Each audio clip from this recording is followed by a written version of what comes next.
One night, during the second year of his reign, Nebuchadnezzar had such disturbing dreams that he could not sleep. He called in his magicians, enchanters, sorcerers, and astrologers, and he demanded that they tell him what he had dreamed. As they stood before the king, he said, "I have had a dream that deeply troubles me, and I must know what it means." Then the astrologers answered the king in Aramaic, "Long live the king. Tell us the dream, and we will tell you what it means." And I'm going to go ahead and skip.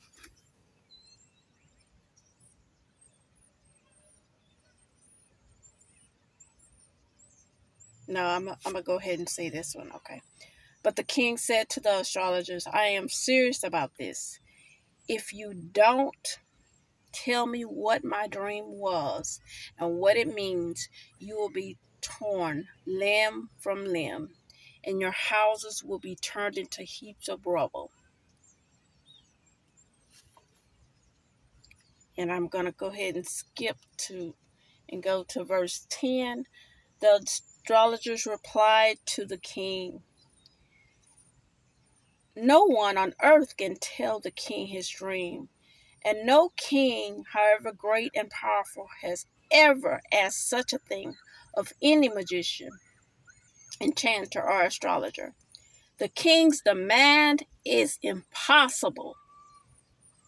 No one except the gods can tell you your dream, and they do not live here among people." The king was furious when he heard this, and he ordered that all the wise men of Babylon be executed. And because of the king's decree, men were sent to find and kill Daniel and his friends.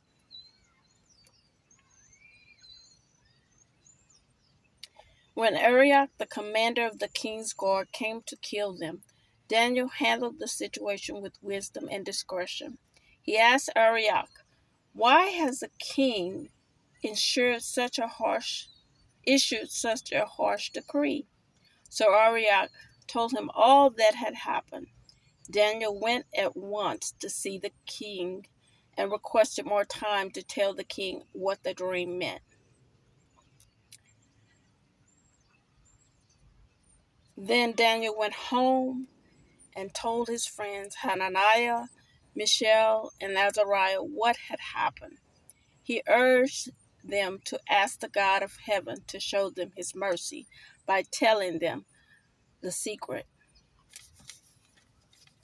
so they would not be executed along with the other wise men of Babylon.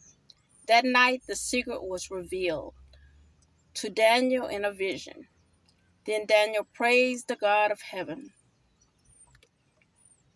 And I'm going to skip on to where Daniel actually interprets the dream.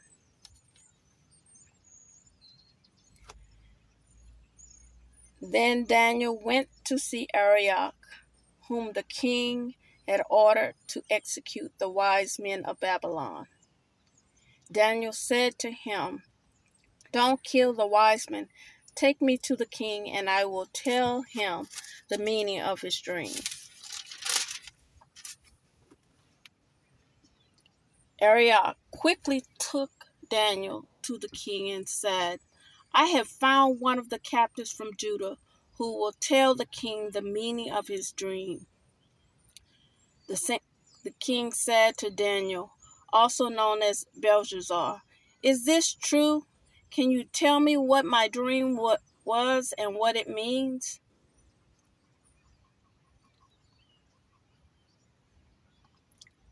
Daniel replied, "There are no wise men, enchanters, magicians, or fortune tellers who can reveal the king's secret.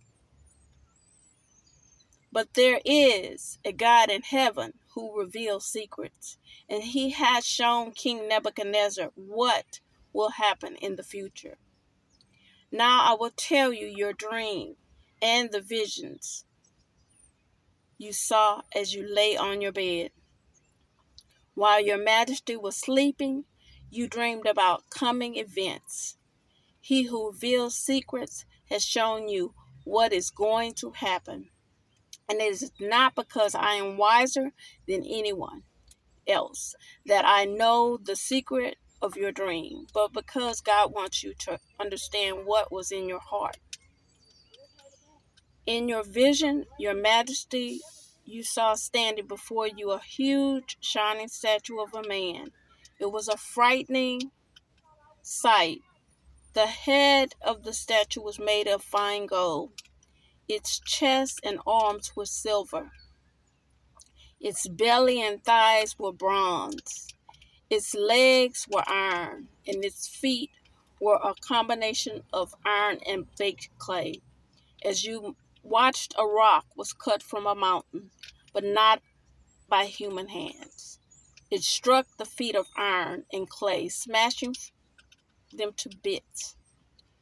The whole statue was crushed into small pieces of iron, clay, bronze, silver, and gold. Then the wind blew them away without a trace. Like chaff on a threshing floor, but the rock that knocked the statue down became a great mountain that covered the whole earth.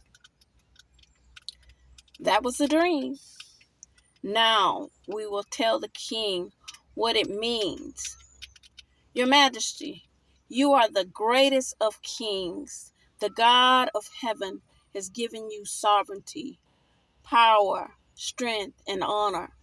He has made you the ruler over all the inhabited world and has put even the wild animals and birds under your control.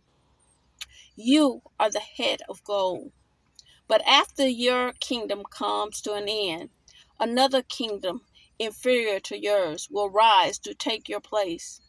After that kingdom has fallen, yet a third kingdom, represented by bronze, will rise to rule the world.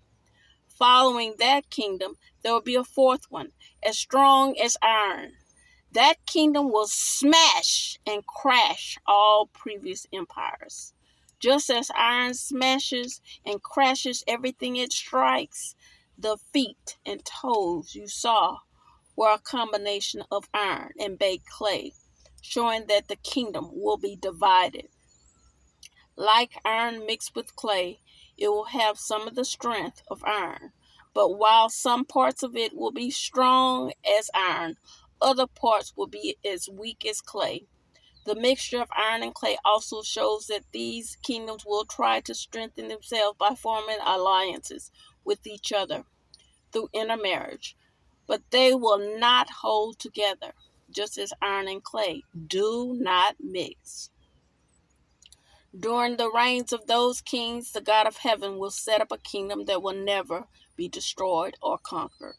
It will crush all these kingdoms into nothingness. It will stand forever.